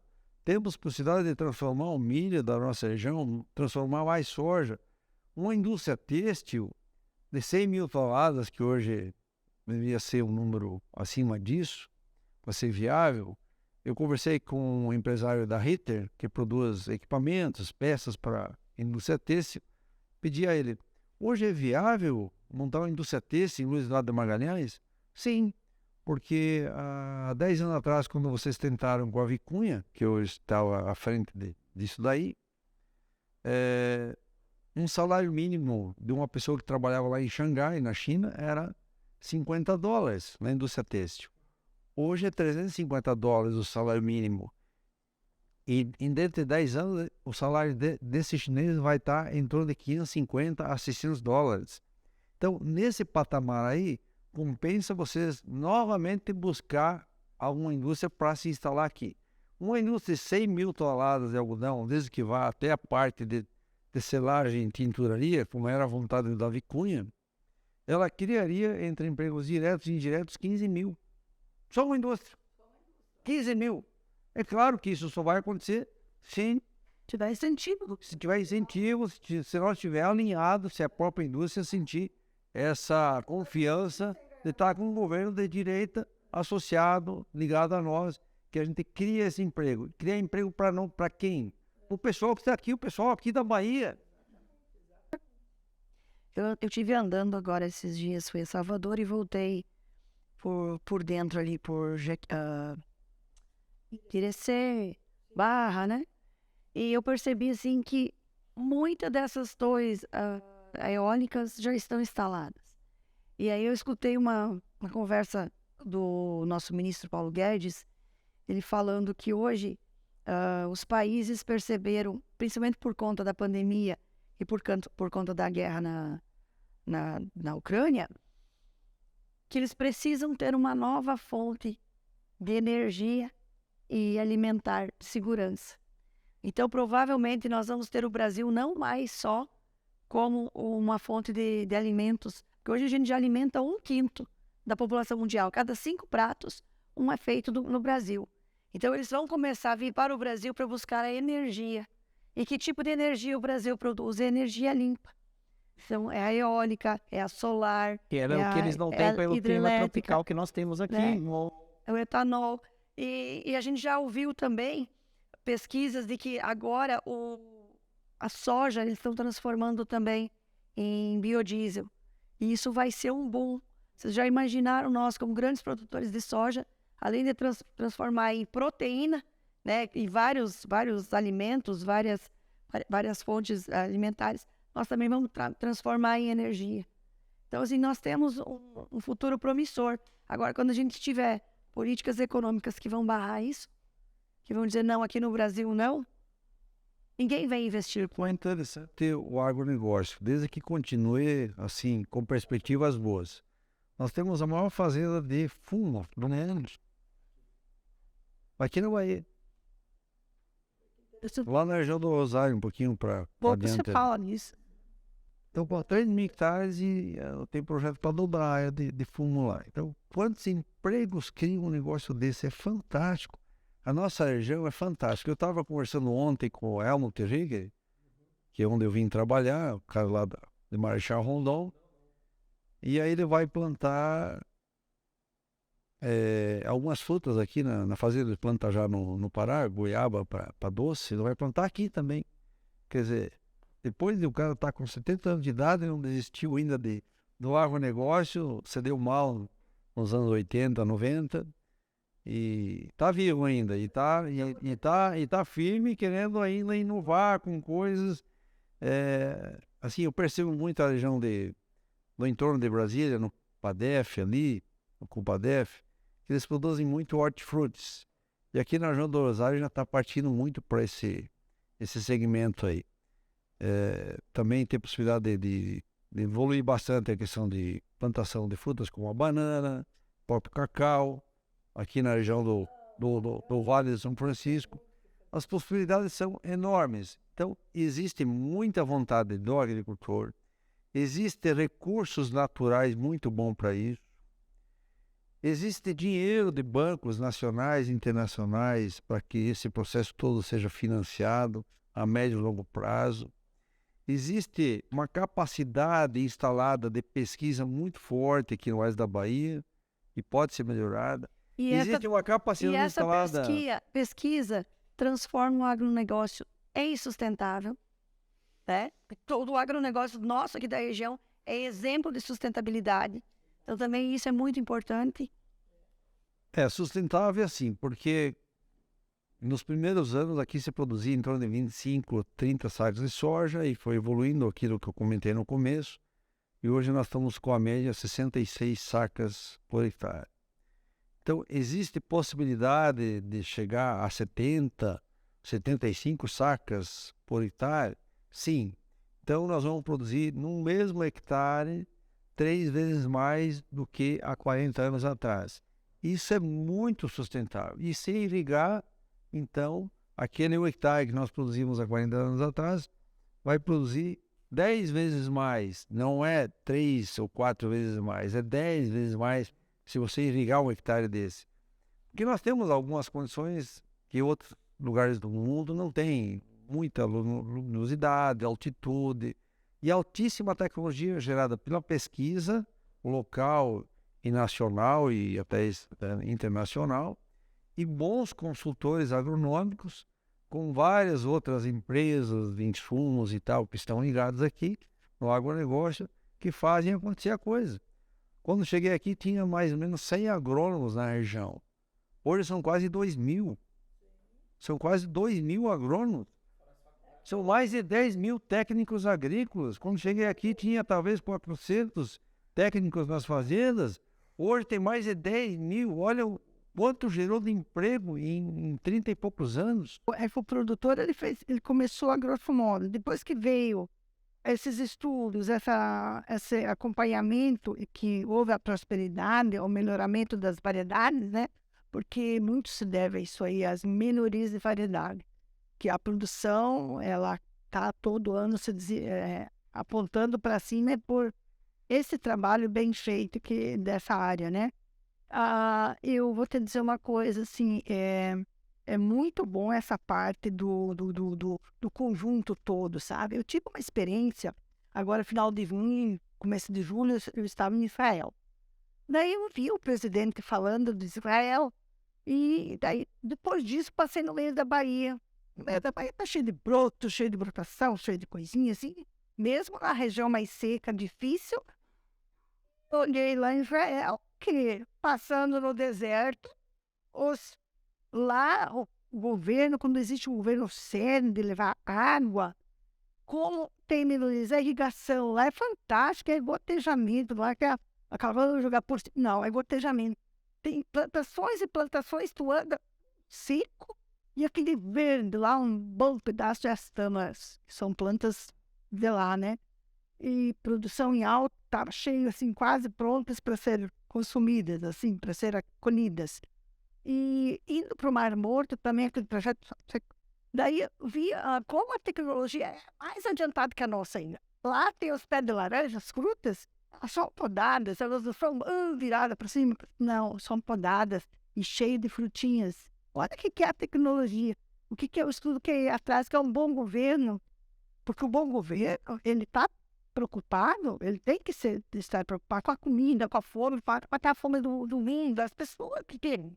Barriga vazia, não vai para lugar nenhum. Deixa eu contar a minha experiência com Israel. Eu liderei uma comissão técnica científica do Oeste da Bahia para Israel em 2019, pela BAPA. E lá nós conhecemos 200 mil hectares irrigados, gerando 15 bilhões de dólares por ano. 200 mil hectares, menos do que nós aqui no Oeste da Bahia. Solo irrigado, sem contar que nós temos mais de 2 milhões de hectares de sequeiro aqui sendo cultivado. E os recursos naturais que eles têm são bem menos, bem escassos e muito mais caros. Quanto custa 1 milímetro de água lá? Em torno de R$30. Aqui custa R$3. Lá é 30. E mesmo com todo esse custo alto, com recursos naturais muito escassos se comparar com a nossa região aqui, eles conseguem tamanha pujança. Eles exportam alimento. Eles produzem abacate, produzem amendoim, produzem romã, uva. Cara, é um negócio fantástico. Maconha medicinal. Enfim, uma série de culturas de altíssimo valor agregado. E por que nós fomos lá em 2019? Para conhecer uma das regiões do mundo que realmente está à frente da agricultura 4.0. Que muito se ouve falar e pouco se pratica. Então, o que é a agricultura 4.0? É uma agricultura extremamente automatizada, com alta conectividade nas fazendas, que ainda não temos aqui. Vamos ter em breve, acredito eu, né? Com inteligência artificial muito bem utilizada, como utilizam lá em Israel. Quando você associa tudo isso, você consegue ganhar eficiência de produtividade, de uso racional dos insumos, das máquinas, do pessoal que trabalha lá. Então, nós podemos crescer muito em competitividade quando nós conseguimos aproveitar todo esse avanço de máquinas que tem no mundo, que a Ida conhece muito bem o que está acontecendo, de automação, de inteligência artificial, de conectividade, tudo isso agregado com biotecnologia, com outras nanotecnologia, com outras coisas que estão vindo aí para somar no agronegócio, e novos insumos modernos, novos defensivos mais modernos, variedades mais modernas, mais produtivas, variedades resistentes a algumas doenças, algumas pragas. Enfim, com tudo isso, nós podemos, não precisamos nem aumentar muito a área, talvez aproveitar dos 8 milhões de hectares, talvez aproveitar 4 milhões de hectares, que já seria 50%, ainda sobraria muita reserva e APP aqui no oeste da Bahia. E utilizar não toda a água que está no Urucuia, utilizar 10% do Urucuia já daria para irrigar 500 mil hectares. A gente não aguenta o povo batendo. Nós estamos sentados em cima de uma mina de fabricar emprego e renda. Precisamos aproveitar isso. Nós abrimos um poço artesiano para ter uma irrigação, estamos em processo de inventar ainda. O pouco que foi cavado nesse poço, porque tem que ser um poço mais profundo, né? Já a água veio abundantemente. Eu disse assim, a gente vendo aquele trabalho fazer furar o poço, eles estão aqui na nossa, essa região, exatamente onde a minha região não é tão boa de chuva, que Deus ajuda sempre os bois.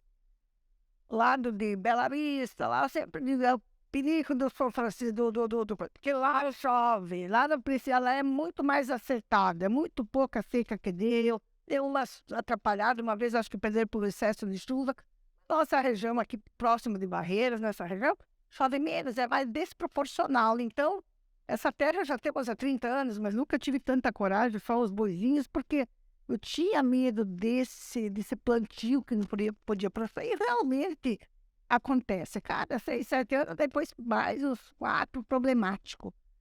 O que acontece? Tendo águas para irrigação, você garante mais, é menor área, mas corresponde a 3 por 1, né?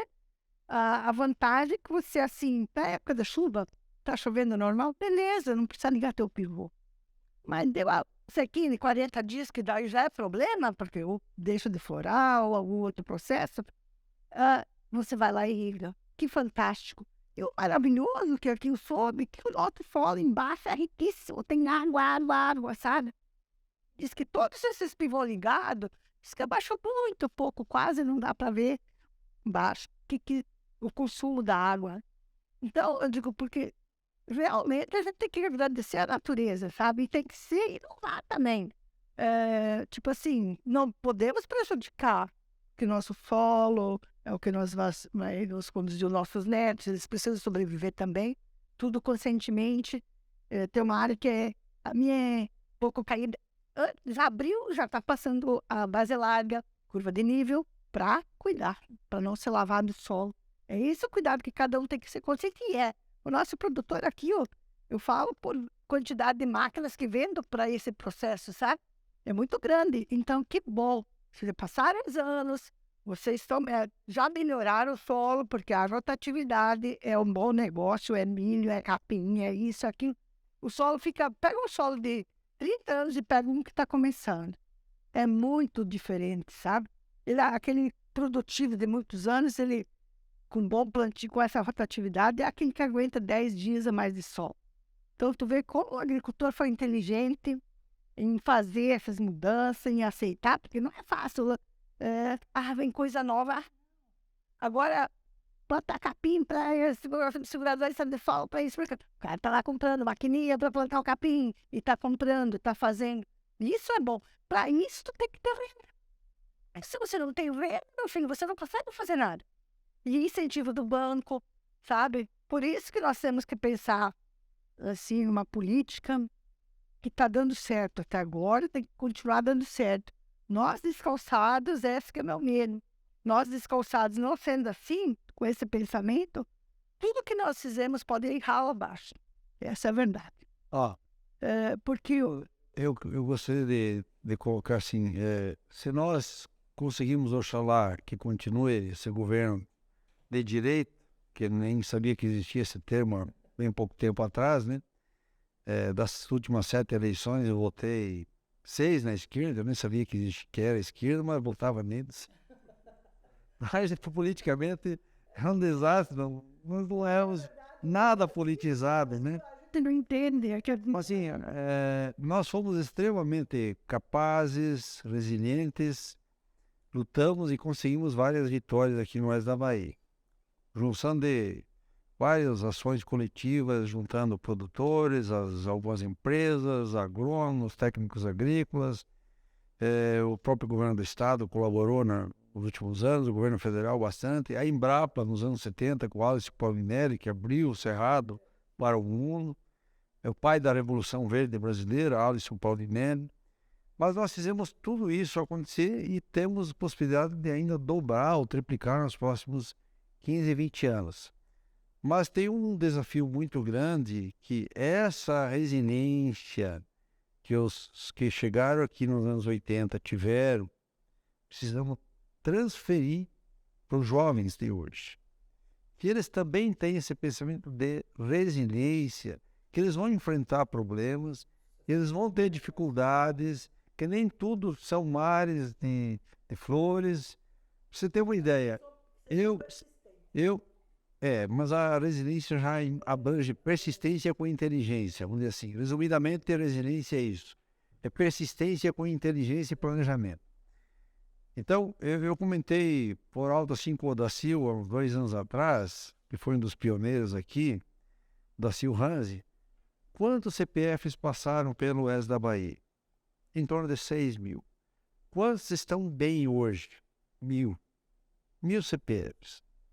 Mas toda essa pujança, e tem 1.000, e cadê os outros 5.000? O que aconteceu? Alguns quebraram, alguns já faleceram, outros venderam e tal e tal. Mas, enfim, nem todos se deram bem, porque teve muitos problemas, tivemos muitos desafios, mas graças a Deus que 1.000 venceram tudo isso e estão aí, hoje oferecendo essa pujança que é a nossa região. Mas para essa região continuar nessa garra, nessa resiliência, nós temos que ter habilidade, nós temos que ter também muita resiliência ainda, muita inteligência, de saber passar isso para as nossas gerações que estão aí. Mas eu acho assim, que a gente nunca viveu um momento tão complicado que nem esse, Celito. Porque você mesmo falou que não se dava muito conta sobre política. Porque a política não influenciava muito. Antigamente a gente trabalhava, levantava cedo, fazia as coisas e as coisas aconteciam. Podia vir uma seca, podia vir uma ferrugem asiática, mas esses eram os problemas que o produtor enfrentava. Era o produtor do dia a dia. Hoje, olha o que aconteceu na pandemia. Nós tivemos cidades aqui que prefeitos e estados, onde os governadores mandaram fechar tudo em plena colheita. Então, nós estamos vivendo um momento que todos nós começamos a falar de política, porque a política tem interferido diretamente na tua capacidade de decisão, ela tem influenciado na tua liberdade de ir, de vir, de falar. Ela tem causado insegurança jurídica, como nunca aconteceu antes.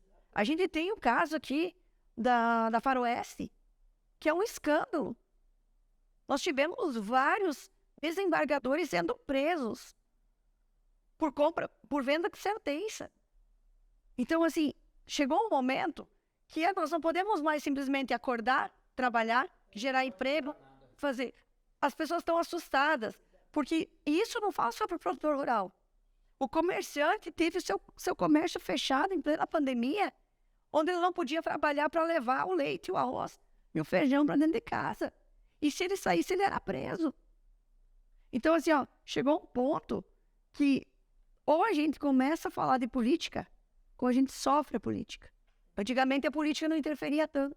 Parecia que ela ficava lá longe. Eu não precisava nem saber quem eram os candidatos. Para mim, política... Hoje não é mais assim. Né? Então, a gente tem percebido dessa forma, e aí concordo contigo que nós somos mais fáceis de trabalhar isso, porque nós somos resilientes. Nós já percebemos isso e nós já estamos atentos, coisa que o jovem não está vendo. Coisa que o jovem ainda continua achando que a política está longe. Isso. Então, é essa preocupação que a gente tem. A gente precisa falar hoje para alertar muitas pessoas.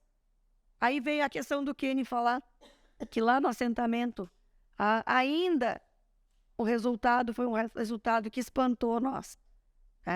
Por quê? Porque a mídia tem contribuído para essa alienação. A mídia tem conduzido de uma forma e não deixa as pessoas pensar, não deixa a realidade chegar. Então, nós, cidadãos, porque eu vejo assim, a maioria da população brasileira é um povo bom, é um povo trabalhador e é cristão. Mas eu não consigo entender quando pessoas ainda dizem assim, mas fulano não foi preso. Isso tudo é mentira. Gente, pelo amor de Deus, tá ali, o cara foi preso por uma manobra, ele foi descondenado e as pessoas aceitam isso. Então nós precisamos sim trabalhar, nós precisamos falar sobre isso. Eu estava comentando aqui antes de começar, né? A gente está indo agora para essa parte final, eu quero fazer um comentário, eu queria deixar aberto para vocês, para a gente ir finalizando, só com o seguinte. Quando eu falei pro pessoal que eu ia fazer o podcast colocando política no meio, até me pegaram assim no braço e falaram, vai? Eu falei, vou. Sabe por quê? Eu já fui a pessoa que deu a cara a tapa. A gente tem que fazer isso. O que vocês vêm fazendo aqui na nossa região, usando as redes de vocês, as pessoas de vocês, o trabalho de vocês, o que for. A gente tem que levar a nossa notícia. A gente tem que levar, não é o que eu acho certo. É o que está dando certo. Tudo que foi colocado nesses 40 anos aqui de Oeste da Bahia, A gente vai fazer o que com isso? Vai apenas jogar para cima e virar confete? É incrível. Eu tenho uma menina de 9 anos de idade. É a paixão da minha vida. Eu só tenho ela como filha. Sabe o que me dá desgosto de tudo isso? É porque eu já participei desse processo que eu falei que é da política. Sabe que a primeira decepção nossa quando é da política, sabe qual que é, né? No primeiro mês você descobrir que você não vai salvar o mundo. Rapaz, dá vontade do cara se matar, de verdade. Sabe por quê? Assim, até uma besteira falar isso, mas você não salva o mundo, você não consegue fazer nada, tudo o sistema te envolve. E agora você vê o sistema conseguir fazer isso com a nossa região, do nosso país. O que é essa história do banheiro, ideologia de gênero, do que vai virar de novo um congresso da vida, do que vai acontecer. Mas eu continuo falando que quando você quer o seu bairro limpo, você faz o quê? Você começa a limpar o seu quintal, você começa a limpar a sua casa, você começa a mostrar ali. Depois o pessoal da tua rua vai ficar enciumado, falar, bicho, a casa dele é muito mais linda que a minha. Eu vou fazer alguma coisa. No final de semana, você não vai fazer o churrasco, você vai limpar o teu pátio. Aí vai para outro vizinho, quando vê a rua inteira tá limpa, e quando vê o bairro tá todo limpo. Isso que eu quero dizer, é que a nossa política começa nos municípios, ela não começa lá em cima. E eu comprovei andando daqui para Salvador, daqui para Brasília, que tudo começa nos municípios, a gente pode fazer muita coisa acontecer. Eu sou Bolsonaro. Em 2017, eu fui o primeiro aqui em Luiz Eduardo a fazer os primeiros 1000 adesivos, aquele pequenininho, preto e branco, aquele tipo um desenho do rosto dele, né? Foi quando a gente começou a fazer todo aquele barulho, aquela bagunça aqui, para ver se as pessoas entendiam o que estava acontecendo de verdade aqui.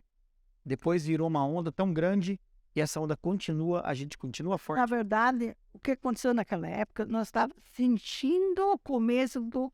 Nós estávamos perdidos. Acabou os líderes, parecia que nós estávamos mortos. Nós chegávamos até as nossas reuniões, na época eu estava como presidente da PAI, daí tinha as reuniões, e depois das reuniões nós sentávamos e conversávamos. Gente, o que vai acontecer com esse Brasil? Nós não tínhamos rumo, não tínhamos esperança. Não tinha esperança. Mandato que estava assim, acontecendo para ser tirada do mandato por causa das coisas erradas que foi feito. O que vai acontecer com nossos filhos? O que nós trabalhamos? O que nós vamos... Não é loteria mais agora, e também não é guerra, né? Nem o direcionamento nosso aqui foi levando para esse lado do radicalismo, porque a gente está sendo apenas levado pelo sentimento da mudança que a gente já conheceu agora, do que está dando certo.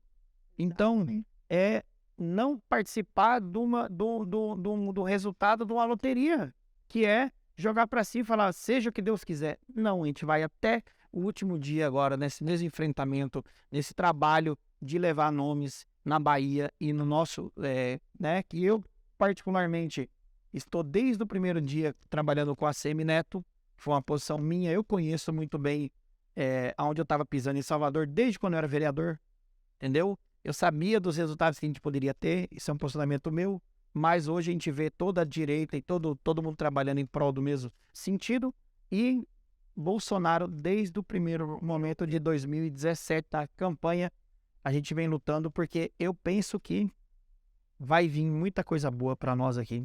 Eu acho assim... E eu acho que ele não pode abaixar a orelha agora. Eu achei assim, o posicionamento da direita dividida, que como nós gostamos da liberdade, privamos a liberdade, acho que todo mundo é livre e vota no que no seu candidato de preferência e tal.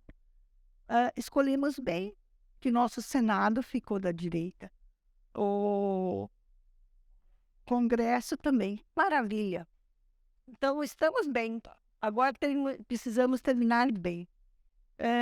E como agora a direita estava dividida, agora é a união das duas direitas, ou do próprio que é contra ou a esquerda. Nós não gostamos da esquerda, porque a esquerda prega muito miséria, ela é a salvação da pátria, mas não é verdade. Se fosse assim, exatamente, daí essa é a nossa preocupação, porque as pessoas mais leigas, elas não estão enxergando isso aí que a gente está mostrando para as pessoas, conversando uma a uma, para mostrar a diferença do que é um progresso, um país progressista, do que não é. do que assistencialismo. Gente, eu vou dizer a vocês de verdade, o ajudar é bom, o ganhar é bom, mas eu falo por mim, porque eu saí da minha casa do interior com 11 anos de idade, fiquei até os 18 numa casa de família, limpando casa para poder estudar. Tive essa oportunidade, fiz um curso técnico, porque faculdade não tinha dinheiro para isso.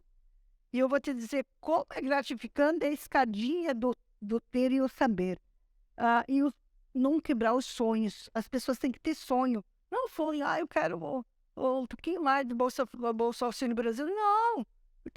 O pouco mais é querer trabalhar, querer ter um negócio próprio. Só que a gente tem que procurar os canais corretos. Não adianta ficar chorando, reclamando em casa. Todos têm possibilidade. Eu saí do terrível. Dormia numa despensa. Não tenho vergonha de falar, porque eu seria a pessoa mais que poderia estar jogada pelo mundo. Da vida, né? Mas eu sempre apegada a Deus. Por isso que eu prezo muito esse lado dos valores cristãos, porque é o que te ajuda a segurar. E outra coisa, a boa escola. A boa escola primária é imprescindível, é muito melhor que a faculdade. O governo federal, para mim, deveria só investir em cursos profissionalizantes de segundo grau, porque vamos supor, hoje nós temos dificuldade de profissionais técnicos. Estamos com dificuldade. Foi se acabando esses escolas técnicas. Não adianta se você não tem grana, porque sustentar hoje uma faculdade não é para qualquer um. E daí você ter boas escolas no primário, que é a base, é muito importante. Então, eu vejo com bons olhos esse lado do nosso presidente, que ele quer ver a boa formação escolar, mesmo que não tenha em casa, porque os valores a gente recebe de casa, mas o ensinamento de matemática, português é na escola. Tanto que a gente viu... Olha, num boletim meu, agora tinha serviços bancários. O importante, tu viu o que aconteceu 2 anos sem aula, sabendo que as crianças não estavam pegando. Foi um atraso para o Brasil. Eu tinha o filho de uma funcionária nossa que mal tem conhecimento do nada, muita coisa. Em casa, ensinar uma criança na alfabetização. E eu também, meus netos, meu Deus, que dificuldade. Hoje a forma é diferente de ensinar, não é que nem a nossa tempo. A gente começava com 7 anos. 1, 2, 3, fazia até decorar a tabuada. Fazia aprender beabá, bimbobu. Era que simples, não funcionava. E a escola também nos ajudava, assim, eu tinha aula de SPB, respeitar os bens públicos, bandeira. Era uma honra participar do 7 de setembro, honra. Agora, ninguém vai só você para ganhar nota. Agora que nós estamos lutando com o atual presidente, que bom. Resgatando que eu tenho bandeira, você tem bandeira, que bonito. Mas para isso, precisamos que o povo se informe melhor do seu candidato, os prós e os contras, e ver o que é melhor para o Brasil, para o crescimento do país, para a prosperidade das pessoas. Eu acho assim, eu falo por mim, que eu sou a pessoa mais feliz do mundo. Quando o pessoal me pergunta, por que você ri bastante? Tenho gratidão de sobra, porque não é fácil começar do nada. Minha mãe morreu, eu tinha 2 anos e meio. Fui criada com madrasta. Depois, com 11 anos, eu saí de uma casa de família. Aprendi a limpar a casa lá, porque nós, casa da roça, era muito simples. Tive oportunidade. E vi nessa família que era bom ter. Sabe? Que é bom ter uma boa casa. Por isso que esse sonho é muito grandioso, sabe? A vontade de trabalhar e fazer. Nós do Oeste da Bahia provamos para o Brasil, para o mundo, que nós somos altamente eficientes em saber plantar, em saber produzir e, consequentemente, criamos muito emprego, muita renda a toda a região, que era muito pobre. Hoje é uma região rica. Existiam os recursos, mas não sabiam utilizar. Então, Tem esperança. Então nós conseguimos isso. Agora, só isso é suficiente? Não, precisamos nos politizar. Porque só saber plantar, que nós já provamos isso para o mundo, não é mais suficiente. Nós precisamos se politizar mais. Todos têm que saber a importância disso. Todos nós do agronegócio, fora do agronegócio, o quanto é importante a gente se politizar, aprender a fazer política no dia a dia. e nos posicionar. Tomara que o Bolsonaro ganhe, pelo amor de Deus. Aí tudo isso vai se realizar. O semana que Muita vem coisa é boa a vai ser semana realizada. da alegria ou da tristeza. Pessoal, Porque a gente é tão grave a situação que eu não quero. não, vai, Queria ó, assistir os vídeos da Argentina, que tá uma porcaria, dos nossos vizinhos, todos com inflação, todos assim, demita para os de fora. mas é porque a gente tá lutando pra isso agora. Então isso a gente vai resolver agora nesse domingo, pode ter certeza. Eu quero agradecer vocês, assim, de coração mesmo, por terem aceitado vir aqui, não só falar de tudo que vocês fizeram e da onde a gente já chegou e aonde a gente quer chegar, mas por se posicionar também. Exato. Eu agradeço em nome da minha filha e de todas as crianças que tem nesse município, nesse oeste da Bahia. Eu acho que, como pai, eu tenho que agradecer também ao que vocês fazem, tá? Por estarem lutando por algo que vocês já conhecem, coisas que vocês passaram, eu não passei. A minha história começou em 83, com um ano recém-nascido. Quando você começou, só tinha homem lá pelas lideranças. Agora eu aqui. Aí é isso, a maior alegria é essa. Que bom, né? Então esse foi o segundo episódio, né, de um sonho que é um podcast de poder levar informação, e bem no segundo já dá de cara com esse paredão que é a política, e que seja assim, que a gente continue participando, que a gente venha daqui uns dias se encontrar todo mundo aqui de novo, comemorando e trazendo boas notícias pro pessoal, né, de indústrias novas, de tanta tecnologia. Prosperidade, né? Obrigado, viu? Prosperidade. Obrigado. Obrigado. Boa tarde para todos. E hoje, para mim, é um dia oficial. Amém. Obrigado, hein?